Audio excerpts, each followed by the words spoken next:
মাওয়া যাব না? তো ভাড়া নামিতেই তুই ইচ্ছে পড়ো কেন? ভাড়া? এই, তুমি কার কাছে ভাড়া যাচ্ছ? তুমি বুঝতে পারছো আমি একজন বাংলাদেশের টিকটক স্টার তপু ভাই, আর তুমি আমার কাছে ভাড়া চাচ্ছ? ওকে, নো প্রবলেম। ভাড়া যেহেতু চেয়েছো, তোমার ভাড়া মেটানোর একটা ব্যবস্থা করে দিচ্ছি। আমি তোমার বাসে উঠে টিকটকে একটা লাইভ করে দিব, তোমার ভাড়া উসুল। তো টিকটকের মারে 3-4 বার।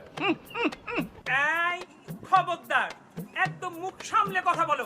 তুমি কার সাথে কথা বলছো জানো? জানতে চাইও না, ভদ্রভাবে কথা বলতে হইবে তো। অবশ্যই। এখান থেকে যা হালাম। না আঙ্কেল, দেখেন না আমার সাথে কি বাজে ব্যবহার করছে। প্লিজ আপনি এর একটা ব্যবস্থা নিন প্লিজ আঙ্কেল।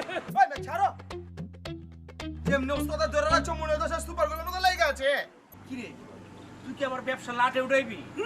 প্যাসেঞ্জারের লগে এত খারাপ ব্যবহার করলে চলবো? সামনে না